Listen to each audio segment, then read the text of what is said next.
Good morning, everybody. It is Monday. This is the way to get your week started off. This is Monday, first day of the week. You can reinvent yourself. You can be a whole new person this week and come back from the weekend because people don't remember what you were like. 3 days, it's over with. Nobody remembers. But you can start over again. And that's what's so cool about Mondays. And most people think, oh, no, not Mondays. I can't stand a Monday. But you think of it as the fact that you can actually start over again and walk into work or walk in to see your family or friends or wherever and be so happy, and they just want to know what happened to you. Now, today's difficult because a lot of people are feeling the effects from this weekend. I'm finding out what happened in Orlando at the Pulse Club. It was horrific. It was horrible. I mean, the fact that almost 50 people, they had 49 body count, the last body count, the true one is 49, and 53 wounded. And of those 53 wounded, they, is still touch and go. So there's that body count could increase. And it's so sad that 49 Americans were just slaughtered and 53 wounded in this horrible incident. And it was terror. Yes, it was. It was terroristic, and in the sense of every sense of the word. And that the terrorists, that are Islamic, and a lot of times the Islam people say they are not Islamic if they do these kind of things. Well, this guy, I even hate to say his name because I hate to give him that much attention. He's got too many selfies right now running on all the stations, and it's just, he's a supporter of ISIS. He calls in the middle of this thing and says that he's doing this because of his allegiance, and he pledged his allegiance to ISIS. And he talked about the Boston bombers and I guess heroes of his.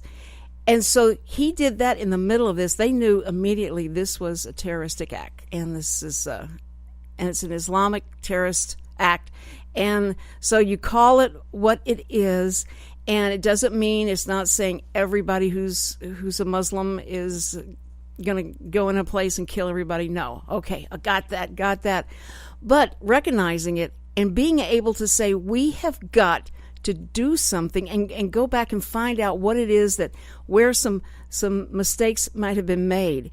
And when you find out that this guy 3 times had been interviewed by the FBI because of complaints of him saying he wanted to do violent things to people, and that he did have this, this is the sense of what he wanted to be, is to correct the sins and all of the infidels, which are us. And in Sharia law, they kill anyone who is would be considered a gay person. This would be a matter of death for you. If you came out and said, I am gay and I believe in this and all that, they would kill you. That's the way Sharia law works. And this guy, Omar guy, his father said that he's a Taliban supporter, his father is, and that this is the way Sharia law, actually works. So why then was this guy not being watched all the time? And I think we find out that the FBI, closed the investigation. They couldn't find anything that they needed to work on this. We let it go. But the guy went to Saudi Arabia twice, and nobody caught that. And if the FBI had told the no-fly zone people, not no-fly zone, no-fly list people, I wouldn't let this guy go, or tell us if he, let us know if he's going to go somewhere. That would be great. But I think that we all have got a sense of the red tape, of the agencies talking to agencies. We've got a problem with that, and it's showing, and it keeps showing, and I don't see them plugging the holes that these things slip through. I don't see that. And I know that like FBI, CIA, we had a problem 9/11 that they weren't talking to each other. And I thought that was fixed. No, apparently not. 50 Americans, almost 50 Americans killed, slaughtered, just, And what do the politicians blame it on? Gun control. Yeah, that's right. Gun control. And you know what? It just kills me. Even Donald Trump certainly came out with the statement that, you know what? The first thing everybody wants to talk about is the gun control. And so if we take all the guns from everybody and we get that controlled, and then the bad guys come in there, they can go anywhere then. And I bet you last night or the night before that there were some people that wish someone had a gun to stop this guy, to have stopped the guy. And that you didn't have to go coward into the bathroom, that you could have stopped the guy. And I remember Ben Carson had said one time that he said, if the people there would have just rushed the guy that came in with the gun, and all of them rushed him and overtook it, they could have done that. If they're going to get killed anyway, why not just go ahead and do that? We don't think ahead of things that are going on. But nobody thinks this is going to happen, ever. This is not going to happen to us. So Orlando's another reminder. Let's see how long we remember this, because our attention deficit is pretty bad about things like this. And it's not the gun control things. So if you want to do all that, I think this is a deal where the FBI had him. They let him go and didn't tell anybody else that there was a problem with this guy, and no one knew about it. So if the agencies were talking to each other, then they could actually maybe have put a stop to it. The guy got the guns because he was a security guard. He was able to go get guns. He knew how to do that. He got the guns he wanted, but then he went to try and get body armor, and this just came out today that he was trying to buy body armor that was of the military grade, not even an officer grade. So he could not explain why he needed it to the satisfaction of the store owners, and they refused to let him have it. So the common sense of that was pretty good. I love that. And so I wonder if he would have if that guy, the store owner, called the police and said, I just had a guy come in here. I've got his address. I've got his name. He's trying to buy body armor. I don't think he's up to any good. That would be cool that we communicated. But people are so afraid of looking like they're profiling someone because he may be of Middle Eastern descent. That's why the San Bernardino people were not talked about, because the neighbors were afraid that they would look like they were not politically correct on this thing.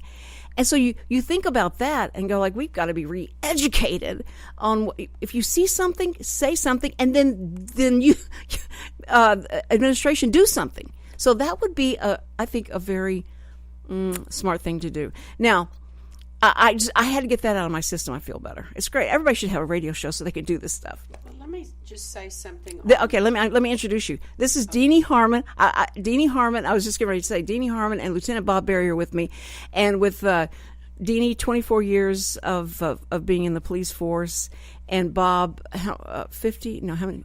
25 years. So between you, we have at least 50 years of experience of being in the police force, and how much sympathy that they have for what the police officers had to go through. And so, Deanie Harmon, what did you want to say? I forgot. No.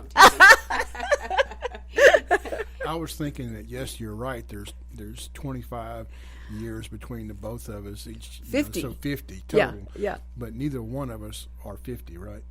No. Of course not. No. Nowhere close. Nowhere close. But welcome, both of you. I'm so excited. I think that the public. It's what the public's got to understand. If they see someone that they think is giving them, like this in this case here, I think he had a friend that he was telling coworker. Yes, coworker. Mm-hmm. You can be anonymous. When you report this, right. You report it, that's not the police are going to come back to the bad guy and go, hey, well, your friend so-and-so is the one that told off on you. Mm-hmm. They don't do that. I mean, right. It's, there's phone lines set up to where you can call in and give information. Now, then it's whether the police take that information and work it. Right, and right. So I think that, the person that when he went in to buy the the vest, the gear. It just depends on, that guy just maybe didn't even think about it, calling the police and going, hey, this guy came in and he's looking for, armor. And, right. And so. Well, I mean, I don't think that we even, we don't talk about that. We don't try to instruct and give. The FBI sends this. This is a good checklist for you. If somebody comes in and asks for this, they don't communicate. They don't do things like that with gun stores and all that. And gun stores are pretty, don't even come into my space. They really have a resentment for all that. But I think that what we're going to find out, it seems like everything that I've listened to for the past 24 hours, is that the case is the communication, lack of communication, lack of being able to do that. And you guys have seen that it even happens on a local level, right? So this is something that we'll be discussing ad nauseum, I'm sure. So I'm not going to spend the whole show on it because this is Who Done It Monday morning. And Lieutenant Bob has got another case for us to try and solve. So you guys can listen to as he lays out the case when we come back from this break, and then you can Facebook me your questions or your solutions. And we have Deanie Harmon to ask the most brilliant questions. I'll try and ask my own forensic file watching TV series questions, but then we have real live people that know what to ask. So we'll be right back on the Cindy Cochran Show with Who Done It.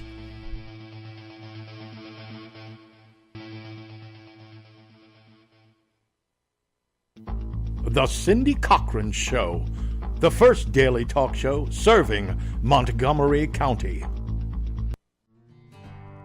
I know you know this already, but most of the shows on Lone Star Community Radio are available in podcast format. If you want to keep up with the latest shows, just subscribe to our YouTube channel, Lone Star Community Radio, and our website at irlonestar.com. You can even follow us on SoundCloud and Twitter to see the latest posts from Lone Star Community Radio. Can't find a show? Then just search for it on irlonestar.com in the search bar to the top right of every page. Or just contact us on irlonestar.com/contact us with your questions, demands, sponsorships, anything. Lone Star Community Radio is your Montgomery County community radio station. The Cindy Cochran Show. You ain't heard nothing yet.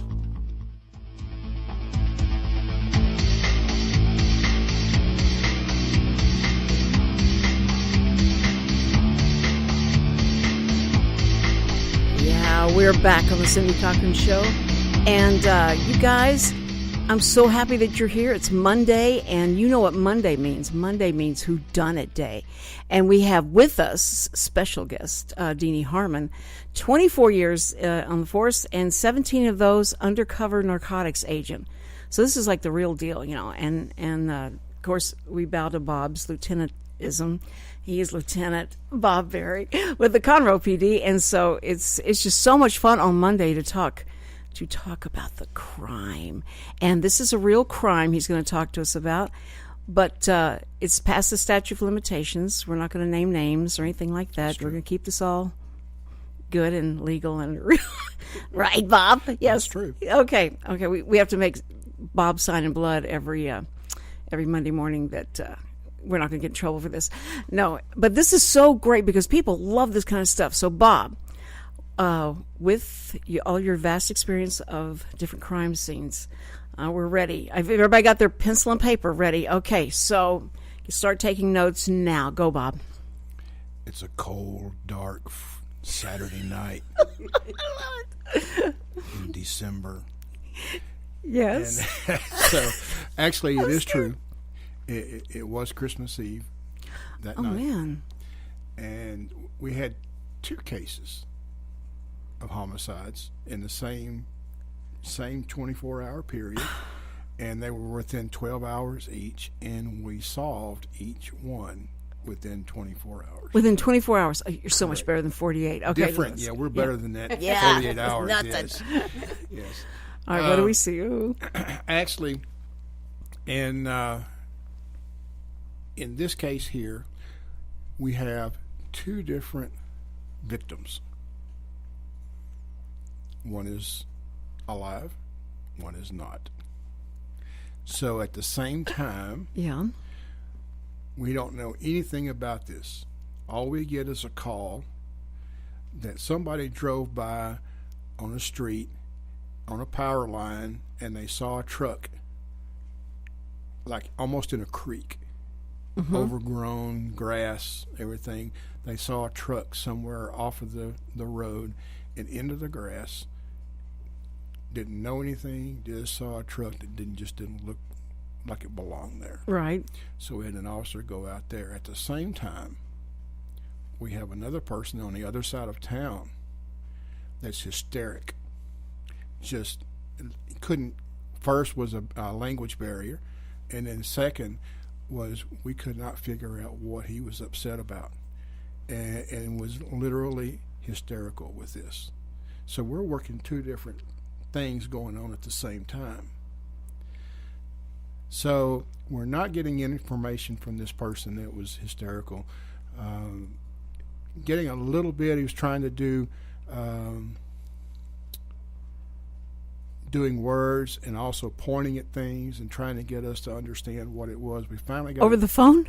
No, it was in person. Oh, okay. Did he come into the station, or did you? We brought him into the station. Okay. Yes, and we got a translator to come in and try to figure out what was going on with this. Was he Hispanic? Yes, Hispanic. And so both victims were. And so the officer arrives, finds the truck just like it says it was going to be there, and goes into it and finds the driver in the seat is slumped over the steering wheel. So we don't have a clue as to what's going on. Doors are unlocked. We're not getting him to, be revived or anything. And we find out that, yes, he is dead. And so at that point, that's all we know. So we start getting other officers coming out. We bring out detectives and everything. And so we find out that in the scene with in the bush, he had a gunshot wound. Can we ask questions yet? Yes, Okay. go ahead. Okay. All right. Where was the gunshot wound? Back of the head, front of the head, side of the head? It is in the back of the head. The back of the head. Mm-hmm. So this is more like an execution style. Is that is that how you see it when you see it in the back of the head? Well, at that point, we can't make any decision on that other than we have a victim that's in the vehicle with a gunshot Deceased wound. with a gunshot wound. Is there a weapon inside the vehicle? No. Is there any glass broken? No. Okay. So it was he's somebody probably sitting put there. What was put there? The victim was put in the vehicle? Right, shot somewhere else and put in the vehicle. He was in the vehicle. Yeah, but he was shot somewhere else. In the vehicle. There's blood. There's Okay. blood saying that So he there's was blood dead. Okay. Well, which is weird because now you feel like it's somebody who sat next to him, riding in the vehicle with him, if he slumped over the steering wheel. And what would you say to that person? Could you turn and look out the window so I can shoot you in the back of the head? Because that's a weird place to get the gun behind him and shoot him. It looks like it was put right on his neck or something, or back of his head. In the back of his head. So it looked like it was pressed right up against the back of his head and shot. Close. Okay, it was real close range. Close within 2 feet. Okay. Yeah, I guess he could have held his head down and done it. I'm just trying to think how he gets his arm up there and shoots in the back of the... So tell us more about your other victim. The other victim. We finally got the translator to come in and tried to get him down a little bit, to where we could understand what was going on with him. And he says him and his friend were talking to some people in the bar. And this one guy, the victim, the dead victim, is wanting to sell his truck. And so they were in the bar. They were talking to these two guys, and they wanted to drive the truck and everything. And so they agreed. And they stopped, bought some cigarettes, and, kind of drove around and everything. And then the driver, which was the owner of the vehicle, Which was shot the in guy back that of the head. And so the other guy that was with him was the passenger. So your passenger, the other victim, was there when it took place. Okay, so we're talking about both these things that happened At the same time. There was that we got calls at the same time. Was there a connection between those two, is what you're saying? Yes. This is the truck. Oh, because Yes. when you said, a truck. Okay. But see, when we first saw that, we didn't know that they were connected. We just saw this one over here. Right. And we didn't have a clue as to who the victim was, the deceased victim, Mm-hmm. as to who he was and what was going on, because we didn't know anything with him. So how did the live victim get away from the scene? If he was a passenger in the truck, he's at a different location, correct? He's pretty much 3 or 4 miles away. So how did he get back to where he called from? He was actually standing in the middle of the road flagging people down, and finally somebody stopped and gave him a cell phone and called 911. Okay, how did he get into the station? You said somebody brought him into the... We brought him in, yes. Oh, you brought him in. Okay, because he called 911. Okay. Mm-hmm. So he comes in the station, and he's telling you what happened in the truck. Correct. That they were... Okay, and the one that slumped over the steering wheel is the owner of the truck. Yes. Okay. And how many guys were involved in it? 2 suspects, 2 victims. 2 victims? Mm-hmm. The deceased There's and, a live, the witness, yeah. Okay. And now he's not considered the victim, the one that came to the station. He was a victim. He was also robbed. He was robbed. Okay. Yes. All right. Was he friends with the owner of the truck? Yes. Okay, so they were together. Okay, so we got 2 suspects, the ones that did the killing and the robbing. Mm-hmm. And they didn't take the truck? No. Are the 2 suspects both males? Yes. Okay. Alcohol's involved. We know that. I'll give you another hint. The victims are men as well. Okay. Okay. It better be. It better be upon the How poor long was woman. So the truck just had not been there long in this. Less than an hour. It was still warm. The motor was still... Who called about the truck? Do you know? The other victim did. Okay. When he was outside and on the road and flagging people down, finally got somebody with a cell phone. He called 911. Okay. Okay, so the 2 victims ran. The 2 suspects ran. Is that correct? They ran. So then you had to start a search for them. Well, we had to find out who they were first. But you had people out. You had the dogs out and all that stuff. Mm-hmm. Did anybody go back to the bar where they were? Yes. And talk to them? Mm-hmm.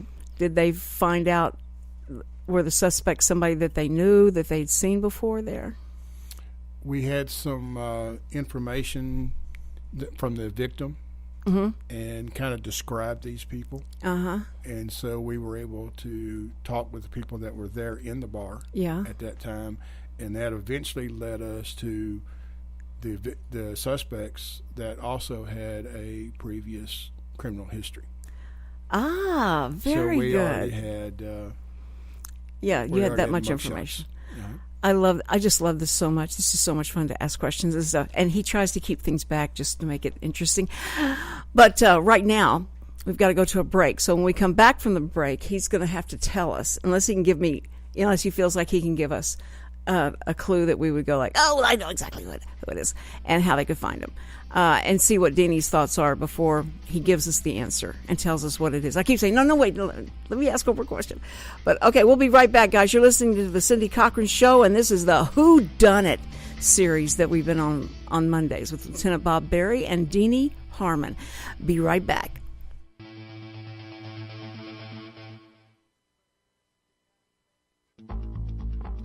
The Cindy Cochran Show. Real reality radio.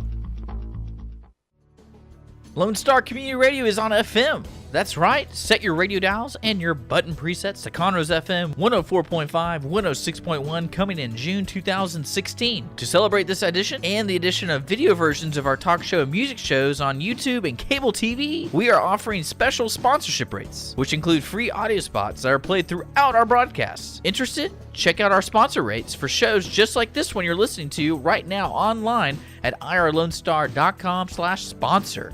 Or call the station at 936-647-5747. Reaching the people of Montgomery County with Montgomery County's community radio station with Lone Star Community Radio. The Cindy Cochran Show. You ain't heard nothing yet.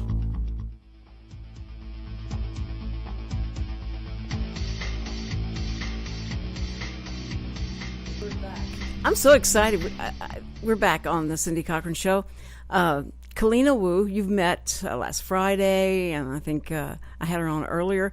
She's a new intern here, and she's engineering the show today. So she's giving me my countdown and saying, shut up. No, she's being real sweet.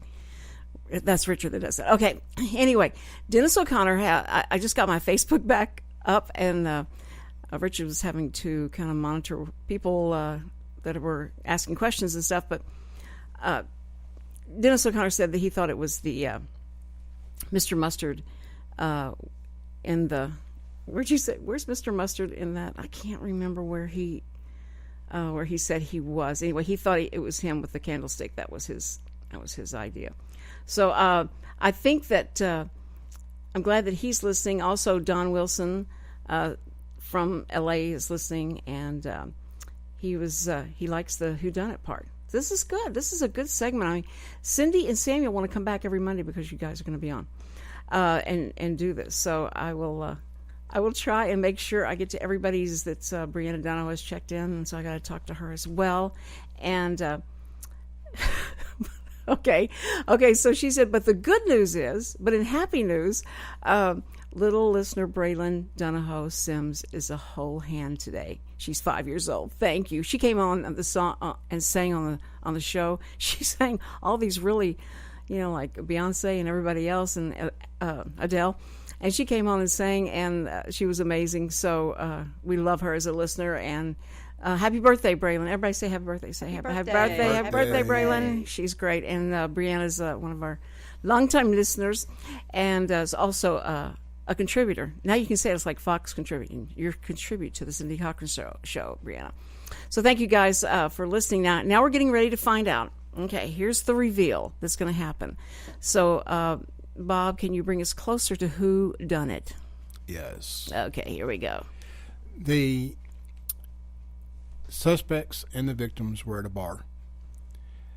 They'd been drinking.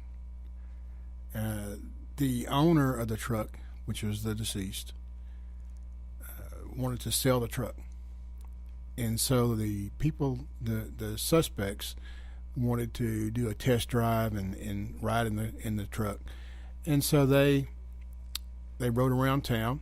They went to a store, got some cigarettes, had a good time, good conversation. And then at one point, the left rear passenger pulls a gun and points at the back of the head of the driver, which is the owner of the vehicle. Right.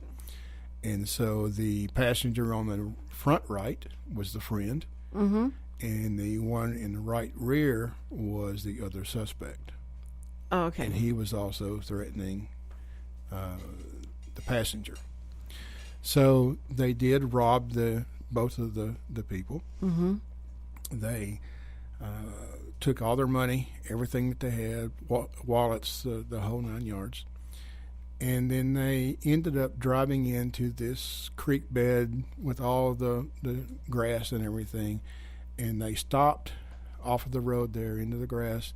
And the suspect on the left behind the driver put the gun up to his head and shot him in the back of the head. Okay. See, I'm thinking truck. Like I always forget about the second seat in the back and yes. stuff. Yeah, that's how I got to. Regular, yeah. You were keeping that from me. Okay, so that makes sense. And the suspect that bolted, did he just open the door and start running? The victim. Yeah, was the victim. The front passenger. When all of this was going on, And once he was shot, his friend was shot, then he bailed out of the truck, took off running, and they could not catch him. Okay. And so after they could not catch him, they knew that something was going to happen. So they left and went back to their home. Now, do you think, or did they say, did the driver go off into the ditch, or did they shoot him? He went off. I mean, I couldn't imagine them shooting him. They forced him to take off the road. Go off the road, and so he went into the ditch. Yes. Okay, and then Was then there they shot him. And then shot during him. they were, they're sitting around drinking and everything. Did they all know one another prior to this? No, they met in the bar. So the whole intention of them was to rob them, and they didn't take the truck, but because the other guy got away. So So that scared him, right. but still, they intended in killing the passenger too. I'm not sure exactly what or why they wanted to shoot the person. Typically, you would rob them and take the truck. right? Yeah, But in this case here, something went bad, and I don't know if they were arguing or what they were doing, but for some reason they went ahead and shot him there in the truck. And then when they did that, it was time to leave. So they left the truck the whole 9 yards, and the other guy got away. yeah. Because I was thinking if that had been, you put yourself in the position to see what you would do and stuff, and the fact that they shot the guy, did they shoot him after the guy had bolted and they knew he was going to go, they couldn't catch him and he was going to go tell somebody, so they shot him, or were they intending to shoot both of them to keep him from telling and then take the truck and do all that? They got panicked after the I guy don't ran. think that they had intended on shooting him to begin with. Yeah. I think this was something that occurred once they actually got off into the woods. Right. Something went wrong, and so we didn't know, what the motive was other than the robbery at that point. And so what we did was we actually worked with the detectives, got through the pictures and people that we knew, and there were some very good details like color of the hat and that sort of thing. And so they actually found some of those pieces of evidence. We also did the fingerprints, the DNA, that sort of thing. We also were able this was probably right around midnight, 1 o'clock, somewhere along in there, and by daylight we had already figured out who these people were, got a warrant to arrest them, and we got the SWAT team out, and we ended up catching them in their mobile home here in town, and we got them out. They came out fairly they were not happy, but we got them out, and so we also were able to find the weapon, the gun that was used to shoot the victim. Found the gun. We also found fingerprints and stuff on that gun. We also found some of the evidence, the hat and stuff like that, inside of their mobile home. That is amazing. So it was all tied together. Congratulations. Did they ever confess as to why they shot him? Not really a confession, but there was enough evidence for them to get a trial with it and go. And they did. They found capital murder for both of them. Yeah. Both the passenger suspect and the one that actually fired the shot. So they're in prison right now, prison for life. That is wonderful. I mean, kudos to the Absolutely. Conroe PD for that fast of action and doing all the things you did on two, separate locations and that they were the same. That there was the same event. Because I just think it must be.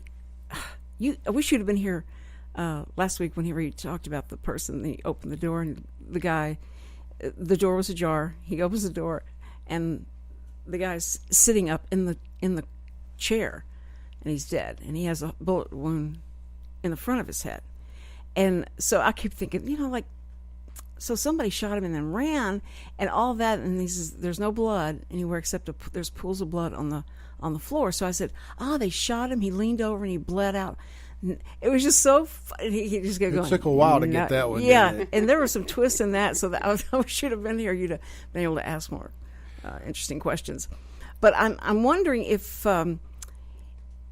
we can have now next week. can you be here next week, or it's every other week? You can be here next week? Yay! Okay, so Deanie's going to come up with a story next week from her side of it, and then we get to do that. My Facebook will be working. It's working. I'm starting to see some of the people that have posted, so it'll be here, and you can Facebook me questions or results or the solutions and all that, and so we can keep the listeners involved and part of it, because I love this kind of stuff. So next week I'll give you clues. It was a famous, it was ended up being a high-profile news media case back in the early 1980s. It involved a doctor and his wife, and I won't say any more. We'll go from there. I'm going to start researching. That's what I'm going to do. I'm going to start researching. Yes, I am. So you guys be looking forward to that. And I'm just trying to keep Cindy and Samuel out of here, because they feel like they can, the clues. Because last week when he told that story, she said afterwards, she says, I was going to ask what was on the screen on the computer in front of the guy. I hadn't thought about that, and when he talked about it, I said, that was brilliant. She keeps talking about that. Tell them about how I knew when the screen, that's right. So they like that. Anyway, thank you guys so much. We're going to go to a break, and then we're going to come back and talk about the rest of the week, what we're going to be doing. And there's something that these guys talk about when we're in breaks that you need to hear. It's so interesting. So I know they don't mean for you to hear, but since they did it, they're going to have to talk about it on the air. So when you come back, you'll get to hear that. All right, you're listening to the Cindy Cochran Show. They're both looking at each other like, let's leave now. Let's leave. Okay, we'll be right back. Don't go away. We'll keep them here. The Cindy Cochran Show. Real reality radio. Lone Star Community Radio is FM. That's right. Set your radio dials and your button presets to Conroe's FM 104.5 and 106.1, coming in June of 2016. To celebrate this edition and the addition of video versions of our talk and music shows on YouTube, cable TV, and Our City TV, we are offering special sponsorships rates, which include free audio spots that are played throughout our broadcast. Interested?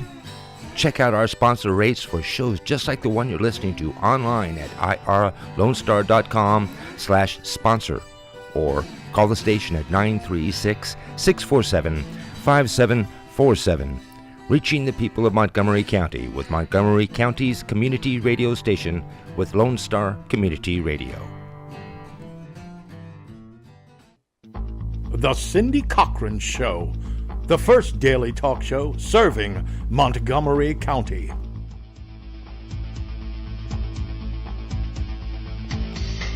And we're back. Oh, I love Mondays. This is so great. Except for the events that happened over the weekend that we've had to discuss, but the whodunit on Mondays, so be sure and join us next Monday. But we'd love for you to join us the rest of the week as well. I'm here Monday through Friday, 10 to 11 every day. And so if you miss this, it will be podcast, and we'll try and let you know when that happens. You can go to YouTube, search The Cindy Cochran Show, and all of our shows are up there, so you can binge listen. Your ears will love you for it. So anyway, but we had Bob and Deanie. It's like, I'm looking at, and that's what's bad about this, trying to read something somebody says on Facebook and then still talk. I'm not there yet. Deanie and Bob have been talking about this thing in Orlando, and I love their conversation on it. It's probably much more interesting than mine was, but I just had to vent that. But it is the enormity of the number that is involved in this, and it's a federal case. What you're talking about, Deanie, go ahead. Well, when you've got, like Bob and I had discussed, when you've got terror, you're going to have federal agencies come in and get involved, because that's they need to be, for one thing, and right. It's a federal offense. And but your locals and the feds, we call them, your federal bureaus, they all work together. They have to work together. This is a huge investigation that they're going to be doing. And like I said, they all have to be on the same page. The right hand's got to know what the left hand's doing, and and keeping everybody informed as to what's going on. And plus, there's also the secrecy part of it too. You know, as law enforcement officers on investigations, if there's an ongoing acting investigation, you know, we can't really talk about it to the public, right? Or because it is an ongoing investigation. So, but the federal agencies, you know, they're going to be involved in that. Of course, they need to be. Right. They have better forensics than we do, that most departments do. We usually go to them, you know, if we've got some case that needs to be worked. But first it's all about communication. No, that's right. And first responders, which were the officers that came in there and that were trying to assess the situation, and it was like 3 hours before they went ahead and drove the whatever that truck is into the club to stop the hostage. They felt like they could go in at that point and get him, and so they drive this big truck with the it's just an ramming, armored vehicle. armored vehicle into the place to. I guess it causes the confusion and all that, and then they start trying to take out the one guy, and they don't even know how many guys there are involved in there. But the most eerie thing about it though was that once that happened, and they shot it out with him, and they killed him, is that they went back through the scene trying to see if, who was in there and what was going on, but all the cell phones that kept ringing, and it was so sad because these were relatives and loved ones trying to find out if they're okay, and they had to go in and just said, if you're alive, raise your hand. We've got to get you out of here first. So it was what a horrible, horrific scene, but we can't remember these a long time. It's like 9/11. We're brought back to the memory of it every 9/11, and when these things happen. And now this is the worst, I guess, since 9/11, the worst one in the history of a massacre that's happened. So we're going to be talking about this for a while. But the behind the scenes, the first responders that walk into those places and not knowing, you give a lot to them, and they took him down. But all spectrum of the whole spectrum of the political, the religious, the whatever is going to be brought up. But the FBI they have some answers they have to give about why this guy was not put on somebody's list, somebody's list, so that they knew that he was flying to Saudi Arabia. I think you ought to give them a one-way ticket, and then they've got to convince you why they need to come back. When people go and they come back, and this is what we always find. Yeah, he'd been there like 2 or 3 times. They red flag him through customs. You'd mentioned that the FBI had looked at this guy, and if they didn't find anything that warranted them to keep surveillance on it, the law enforcement agencies, including federal government, we get calls all the time. I mean, you're talking about not 1 or 2 a day. You're talking about several a day. So you're talking about a manpower issue too. Sure. So if they go and investigate him and go, okay, well, we're going to put him on our list, but we don't have the manpower, or he's not important enough because of the information that we've developed on him, we're not going to support our manpower on keeping an eye on him, and because we've got all these other cases sure. that we're looking at. So, I can see where it's a manpower issue, and the information that they may have gotten is not enough to warrant. But the communication of putting him on a database that when he comes through to fly to Saudi Arabia, that comes up, that the FBI has talked to this guy 3 times. So he should be on the no-fly list as well. And why isn't he on the no-fly list? He's probably not on the no-fly list. He's probably on, he's probably red flag, meaning that every time he goes through customs, they're going to pull him and they're going to talk to him. Right. He should be. He should have been. If the FBI has looked at him twice and they've got information on him, it make common sense that customs know about this, and they may do. I don't know the whole details of the case. So but we have to thank the common sense of the store owner that did not sell him something that could have kept him shooting longer, and had it more difficult for the police to actually put him down. Right? There's a lot of times when, say for the gun store, they know that this is not right. Something's wrong. Okay, so I think most of the time, at least here locally, that they will call the local police first, and they are either that or the county or the state, and then it goes up the chain up to the FBI, and the FBI makes that decision as to what they do. Right. So a lot of times there is communication on the way up, but we may not always have from the way back down. Okay. Okay. Yeah, and you I got you. Well, you guys do a great job, and what you described today, congratulations. I mean, both of you, I appreciate your service and what what you have done in the past, that you still are so viable and helping people and doing the things that you're doing, Deanie. But how, what you did in the past and what you did for women in this kind of, the kind of service that you gave, that opened a lot of doors probably for other women to be able to come in and do the same thing, is great. I appreciate you guys so much. And listen, thank you for being here, and we'll look forward to next Monday. And you'll be you're going to be the star, Deanie. Okay, so listen, I do want to tell you next week, tomorrow, in fact, not next week, but tomorrow, Craig Campobella is going to be on. I love you. We love Craig. Craig is well known around here. It's like walking around with Madonna. Everybody's, hey, Craig. But he's done a bust of Red Duke. Two of them, in fact, that are going to go in the entrance of the Red Duke Trauma Center, and they're getting ready to unveil that, and also a statue for the Tomball Spirit of Texas Bank. And so you know how much attention this one's Lady Liberty got in front of the bank here on 105 in Conroe. It's amazing. So it's a statue of Stephen F. Austin and Jose Navarro.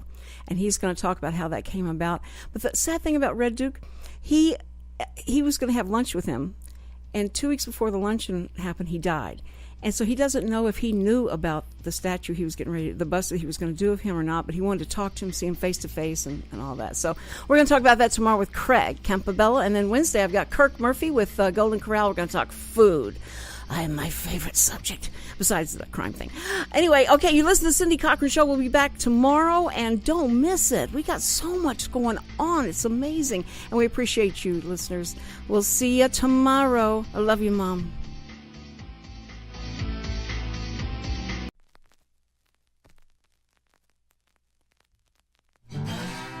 Thanks for checking out this production on Lone Star Community Radio, Montgomery County's radio station. For more information on this show and other shows on Lone Star, check us out online at irlonestar.com.